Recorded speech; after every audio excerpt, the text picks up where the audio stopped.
If there was one word that Bob and I had the most debate about, I'll be pleasant about it, was the word care.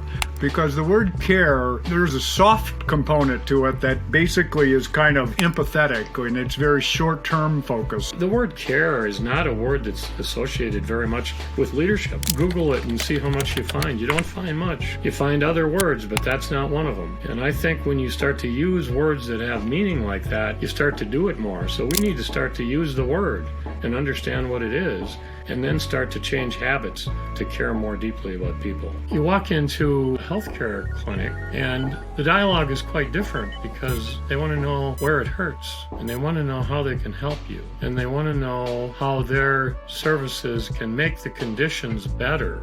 That's a deeper level of caring or service. Welcome to another episode of Team Anywhere, where CEOs, leaders, and experts at building teams, companies, organizations, and amazing cultures share how to lead from anywhere in the world. I'm your co-host on the East Coast, Ginny Bianco Mathis. And I'm your co-host on the West Coast, Mitch Simon. And we invite you to join us to Team Anywhere.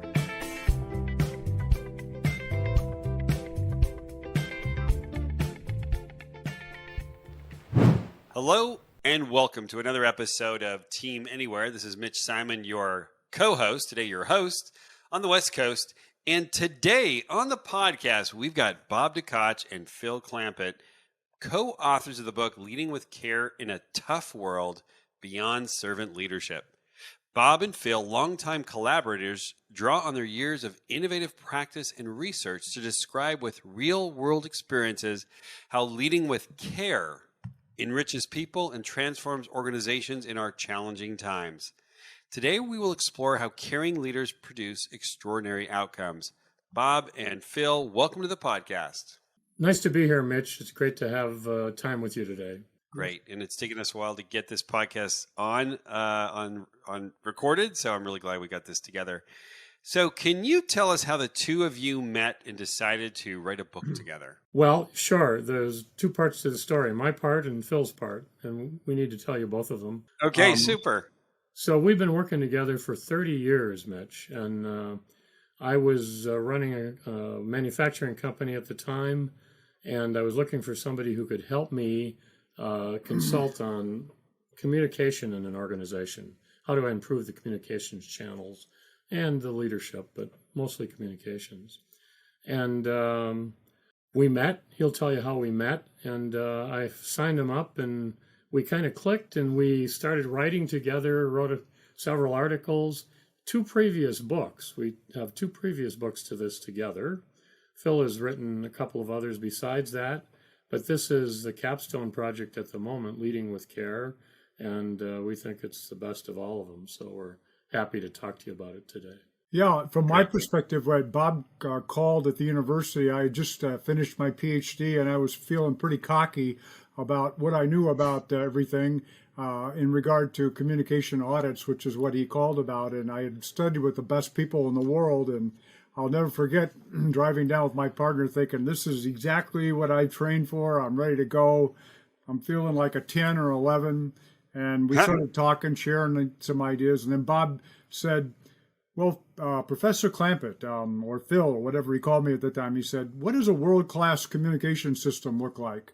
And I stumbled through an answer, and I didn't feel very good about it. And through all my studies, I had never been asked that question, although I should have been. And I drove home, and I said, well, they're never going to call us. Bob's never going to call me again because that was so awful of an answer. So I went from a 10 to a 1 pretty quickly. And but he, one of the geniuses of Bob, I think, is that he recognizes, sparks of ideas, and he recognizes the greatness in other people if he can just bring it out. And so from there, we launched into doing quite a number of projects on communication, leadership, management, a variety of things. Sounds great. And so you guys have been together for 30 years. Yeah. So we've been around the block a little bit. A little bit. Well, great. I want to ask you, over the last 3 years, when a lot of companies moved to hybrid and virtual, What surprised you the most about leaders and their teams? Well, one of the things that surprised me most about the virtual environment is how people have discovered, and I think it's an emerging, when I say this, it's an emerging discovery that over time we've discovered what you need to do face to face, but also what you can do virtually. And so there are a lot of people who predicted at the beginning of COVID and everything that productivity was going to take a nosedive, and it didn't. A lot of things, a lot of activities actually increased productivity. But what we discovered is the power of face-to-face environment for collaboration, cohesion, team building, a lot of things that are hard to put your arms around and to put numbers to, but that's what's missing. And so I think there's a greater appreciation of what can be accomplished in a virtual environment versus what needs to be accomplished face to face. And I think that's, if there's anything positive that came out of COVID from an organizational standpoint, that's one of the more interesting and positive things that have come out. Yeah, and I would add, we never could have gotten through COVID without doing what we did and shut down, in spite of what we know now, we never could have gotten through that and kept businesses intact. So bravo for everybody who put their shoulder to the wheel and did that. However, we're paying the price for that now in terms of engagement and the post-COVID ramifications of people not wanting to go back to work, some of them afraid, some of them are used to working at home and don't think they need to be together, others who are yearning to be together. So the breadth of opinions about this are very wide, and leaders are finding that leadership takes on a whole different frame of reference when you've got some kind of hybrid work environments.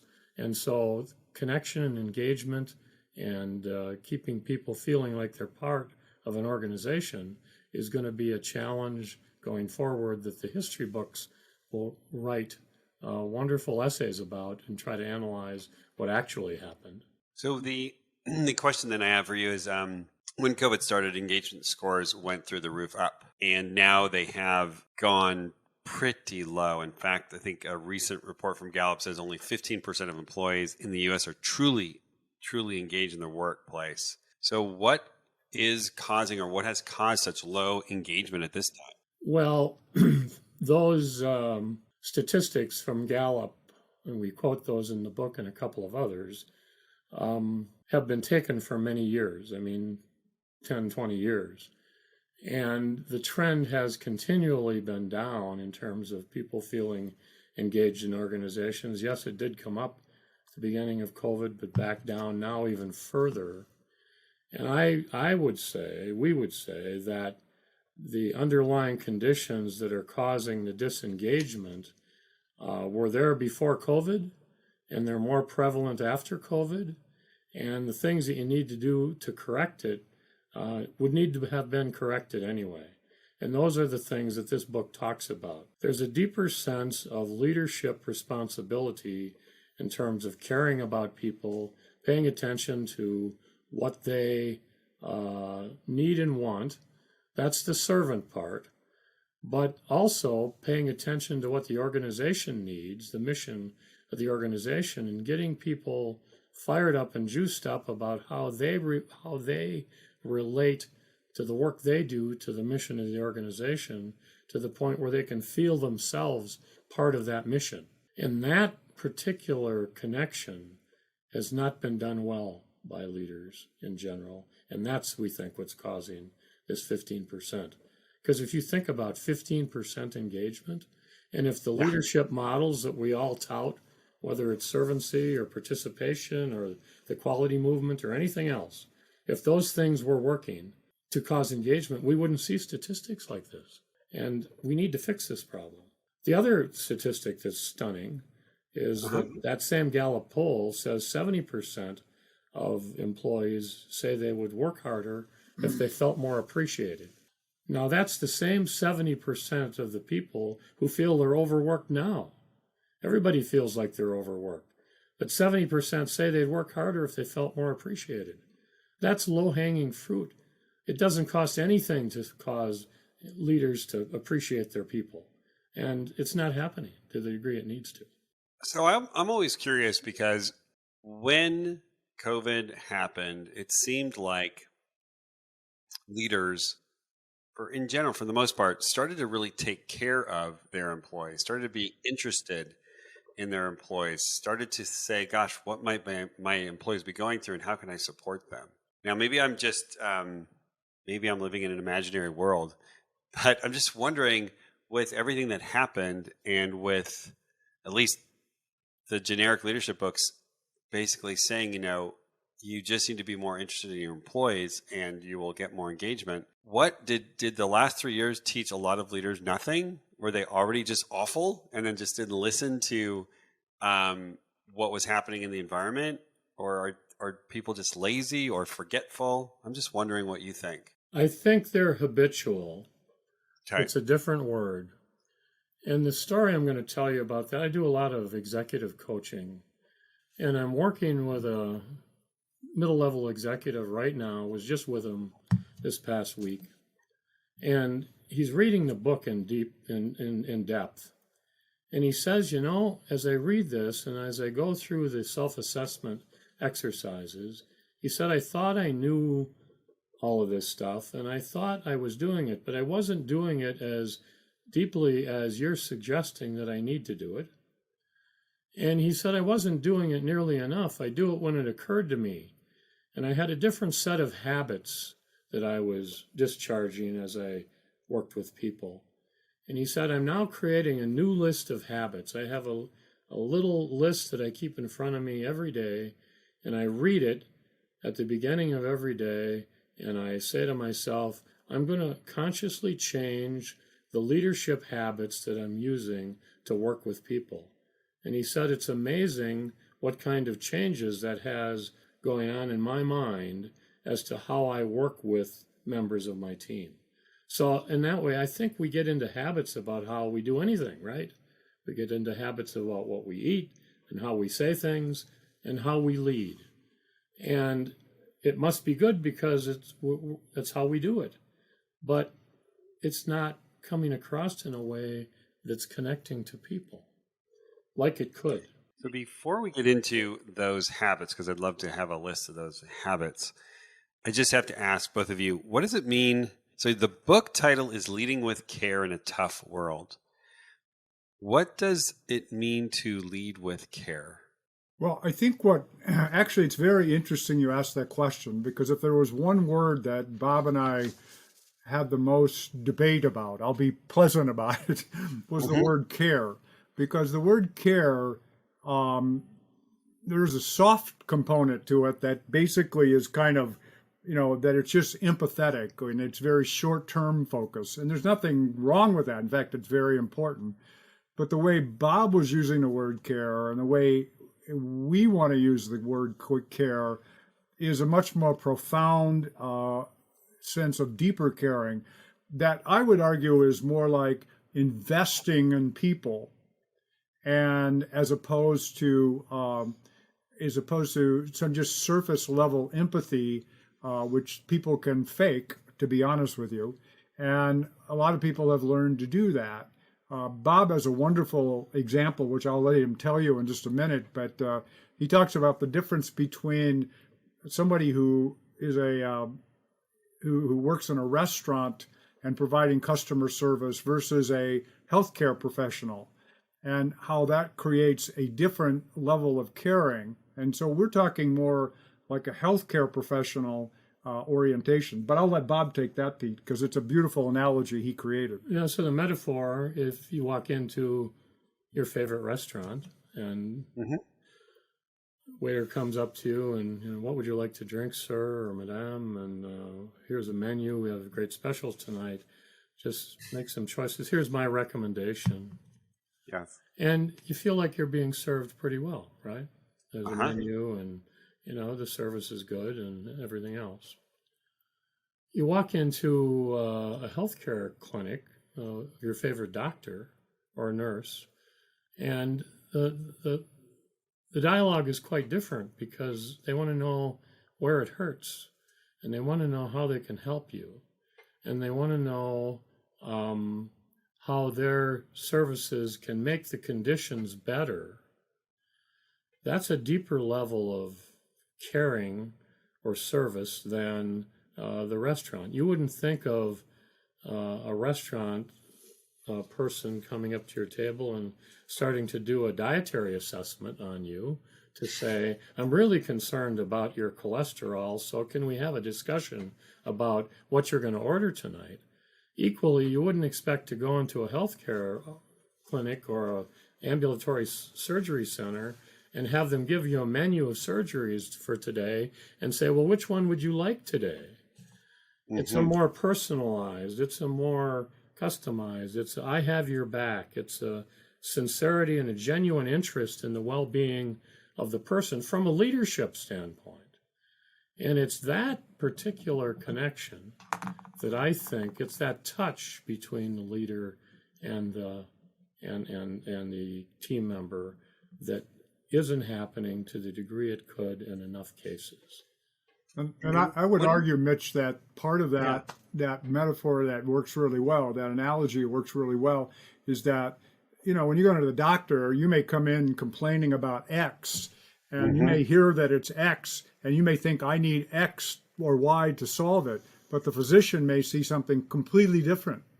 And by negotiating and working together with them, you figure out that there's a completely different diagnosis and a different way to approach it. And the best physicians that I've encountered, like my brother, who's a physician, work together to come up with a solution. And I think that's the notion of caring that we've been trying to put through in the book, and was frankly a source of a lot of discussion between the two of us, because I was a little concerned that people would say caring and they kind of go, this is new agey kind of wah kind of stuff, and it's not really deep and profound. And so you ask a great question. You're one that we debated for quite a while, to be honest with you. And that's exactly the point about us saying the positioning of the book is beyond servant leadership. So the servancy would be more like the restaurant person. How can I help you today? What would you like? And for a leader to do that with an employee, that only goes so far. The deeper connection is important, but it's not only the connection with the individual, it's the connection with the mission of the organization. The leader still has to get results. They still have to deliver on the vision and the financial performance. And the magic is to get the people connected to that mission in a way that they're so entwined in it that they almost feel part and committed to it as much as the leader does. That's the beyond servant leadership part. Hey, we're taking a quick break to remind you to support our podcast by hitting the subscribe button and leaving us a review. Your feedback means the world to us, and it helps us continue to bring you more engaging and thought-provoking content for leadership and remote work. Okay, I am a leader, and I've listened to you guys, and I'm thinking, wait a minute, guys. I'm in the restaurant business. I'm not in the healthcare business. I'm a leader. I got to get results. I don't have time for this general interest in the well-being of a person. I want to be effective. I want to get results. And that's just not the part of the job. So thank you so much for your book. But I'll be going right now. What would be your response? I'd ask him to look at his turnover rate statistics, because people know when they're being treated that way, and it doesn't engender high retention rates in employees. It never has, and especially these days. So it's the great resignation problem, Mitch. We have a lot of that right now, people checking out. And for those who don't have time, you're going to pay me now, pay me later, but you're going to pay me once with regard to the connection of people. Bob, I want to get Phil's response, but Bob, I want to ask you, prior to COVID, was this the job of a leader? Was the leader's job, or has the leader's job always been the general interest of the well-being of an employee? Like, when did that occur? What was the date when leadership occurred as general interest of each employee? Well, I think that there's been a consciousness about that for a long time. There's also been a consciousness of other leaders who think the command model is better. And so we're not of one mind about this, depending on who you're talking to. But the depth of the concern about employees and the care for employees, at least the way we're purporting it, is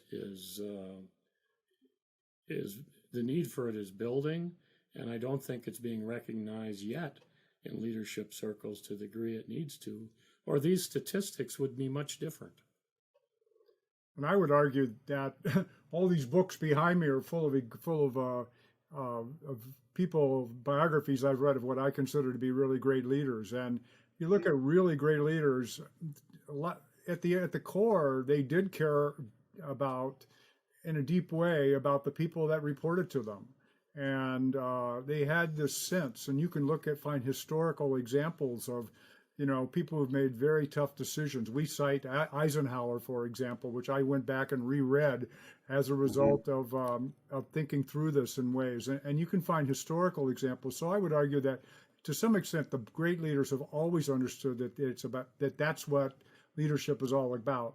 And what has happened is we've had a lot of people come along and kind of offer faux leadership principles that say, do this, do that, and you'll be a great leader, but they never integrate them in a way that says, hey, this is about the people that you're working with and investing in them. And I would argue that that's where the disconnect has occurred. And part of it's occurred by people like me, who are professors, and we teach one skill and we teach another skill, but we never teach how to integrate them in a way that, with their beliefs, that allow them to really thrive and become great leaders. And to pick up on that line of thought, these great leaders that Phil talks about, certainly many of them, but it takes more than one great leader in an organization to create a climate of positive leadership. There's a whole series of leaders, the top guy, the next people down, and if you don't have a full set of, we'll use the term caring leaders, all the way through that organization, you'll see the conflict, you'll see the mismatch, and the employees under that leader will see a much different environment than the ones reporting to someone who has the touch with people. And we don't do a good enough job at all training and teaching people how to be good leaders. Right. What do the best leaders do? So when I'm demonstrating care as a leader, what am I doing that the other leaders are not doing? Well, now you're getting to the premise of the book. In the book, there's two parts in the book. The first part of the book is a set of 5 core leadership beliefs. And the second part of the book is 9 everyday leadership practices. The beliefs are things, and we'll talk about them, but they're things about how people think about their responsibilities as a leader. And the practices are what they do every day or how they implement the beliefs. The two are interrelated. There's some people, as Phil just mentioned, that have a handful of practices that they use every day, but they don't have an underlying thinking routine or belief structure that reinforces those, so they're shallow. It doesn't come across as genuine. On the other hand, there are people who are, let's say, theoretical or philosophical about their beliefs about leadership, but they don't know how to put them into practice. What this book prescribes is that you have to have both. You have to have a set of beliefs and practices, and as Phil was saying before, they're completely interrelated. And then within the beliefs and within the practices, those are interrelated. And we can give you some examples. Do you want to pick it up? Sure. I mean, if you're interested, I think one of the things that I noticed when we started this idea of trying to put this all together, the book and the idea, the framework, et cetera, was that I had experienced a lot of professionals that had a practice that worked well short term, but didn't work well long term. And Mm-hmm. so we would notice things like one of the things I would notice that would give you a good example of it is what I call toxic positivity, where you have, in fact, it was when we were writing it, I could name 5 employees directly that quit their jobs, great employees, because of toxic positivity. And that is, and it was during COVID. So, you know, it's a little that they quit. So it's a little dicey for them to go out there and make these big time decisions. But they made it because their boss, you know, kind of did one practice, which was to build people up and encourage people, which is a great caring skill. But when push came to shove and there were problems, they said, well, you'll figure something out. You're great.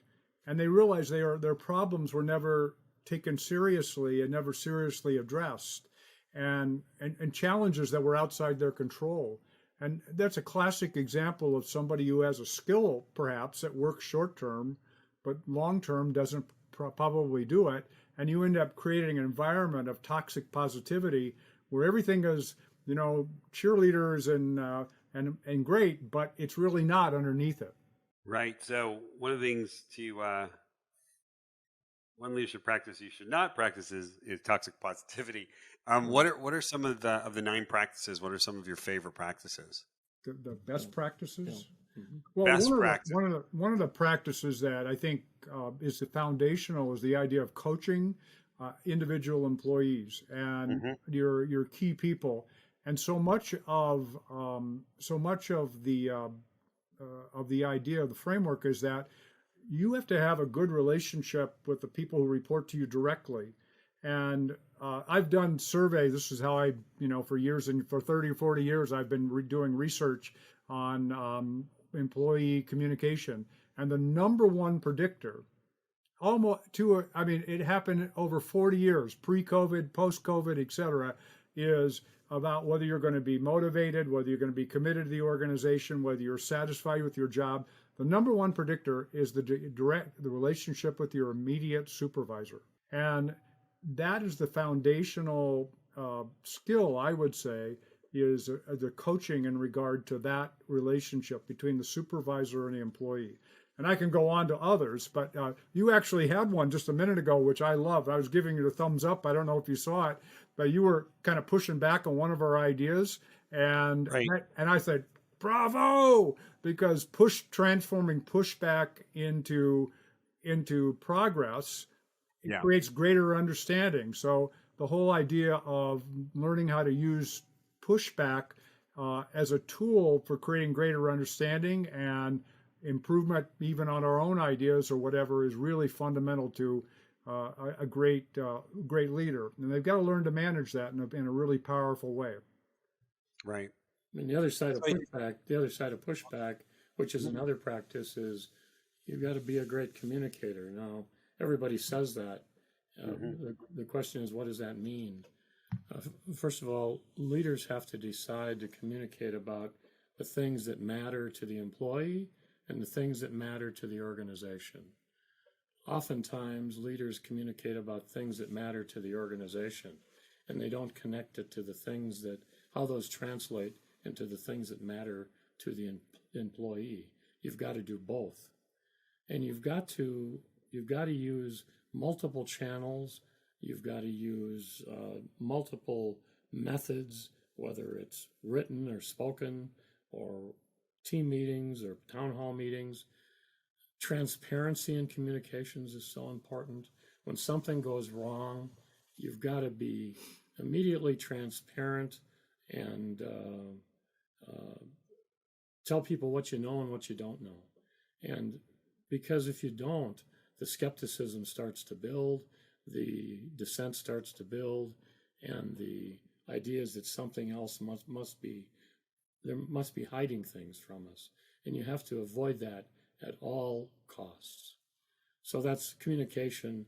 And the listening side of communication interacts with the coaching practice, because I often think about when a supervisor and employee are talking, you should record the number of minutes that the supervisor is talking and the number of minutes that the employee is talking, and put it up on a screen in front of you. All too often, most of the talking is done by the leader and not enough by the listening and not enough by the employee. And that's not communicating. You have to be a great listener when you're communicating. So that's an example of the depth of a practice that needs to be done better. Question for you, gentlemen. When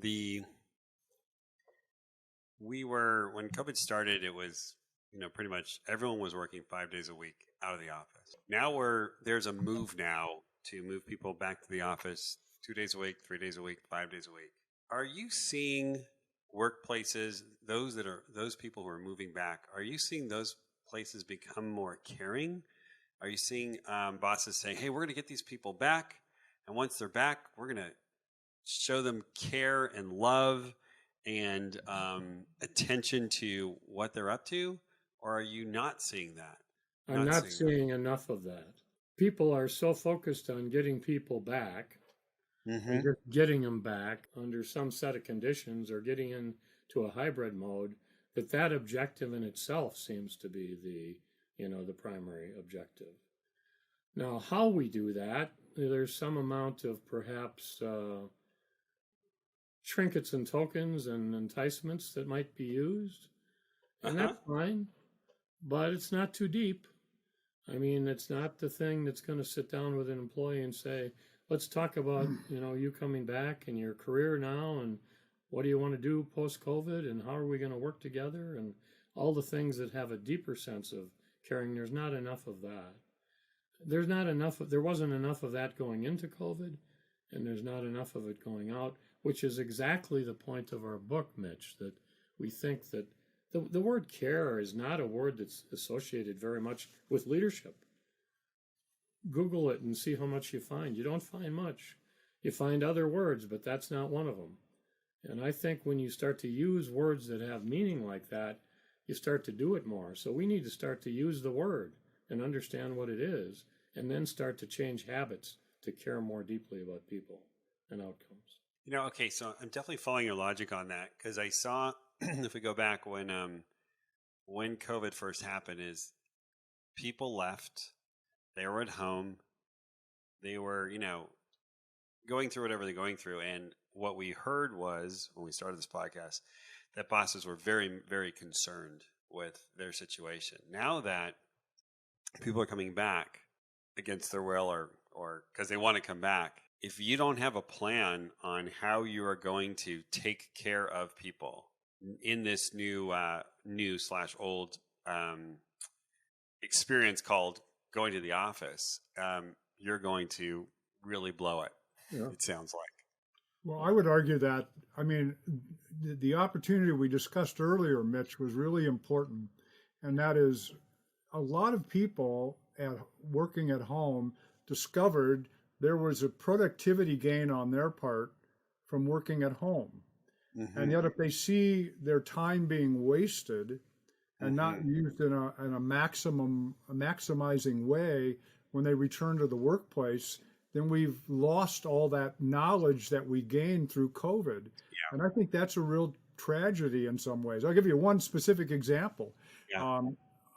Prior to COVID, there was a company I was working with, and I did some analysis of their meeting structure. And I did a short survey, but one of the questions was, what top three words describe what goes on in most meetings? Well, how would you describe them? The number one word was information. And on the surface, that might sound good. But if you think about it over the long term, the word we'd be looking for is a word like collaboration. Right. Now, you have to do some information sharing, but there are a lot of information sharing that can be shared in other formats. So it's that opportunity that we haven't, that I think if we come back and we don't really seize that opportunity where everybody had the light bulb go on, well, heck, I'm a heck of a lot more productive on X, Y, and Z task at home and they come back to the office and they say, well, now my time's being bled away by these other activities, then we've just thrown away all the potential learning from COVID. And that's a huge loss in my view. And that, frankly, is intellectual leadership on the part of the leaders. They have to say, these are the things that we value in a collective environment, a collaborative environment. These are the things that we value, and they're extremely important that we do together, and it's extremely important to do it even face to face.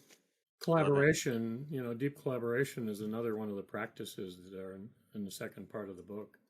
And collaboration is another word that's easily misunderstood or not taken far enough, because the model, the environment that I see happen all too often is a team of people gets together either in a room or virtually on a screen, and the leader kicks it off and gets it started. And so that's the first voice. And then there's a couple other voices that are brave enough to talk.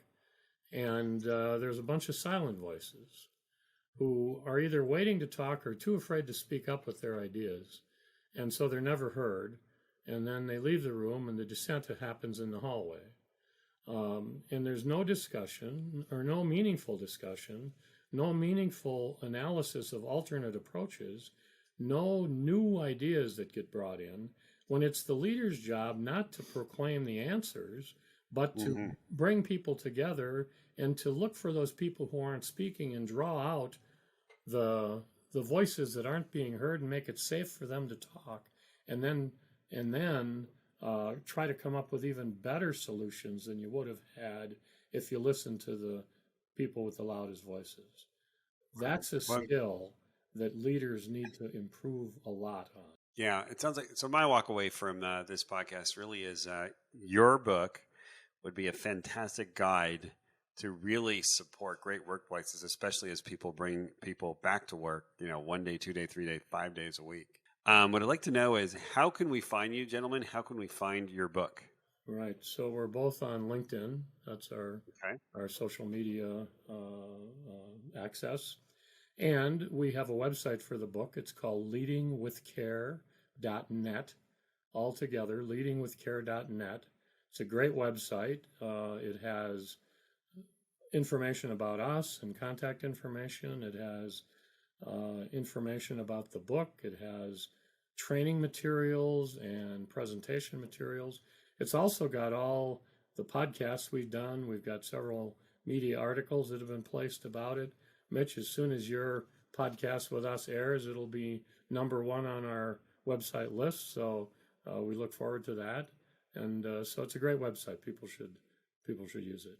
Well, thank you. Thank you for that, Bob, and thank you, Phil. This is a great podcast.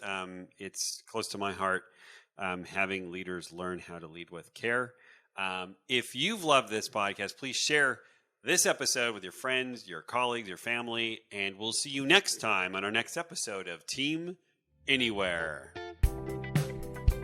We hope you enjoyed this episode. Don't forget to hit the like button and subscribe to our channel for more engaging content from our podcast. And if you enjoyed this episode, please share the video with your friends so they can join the conversation too.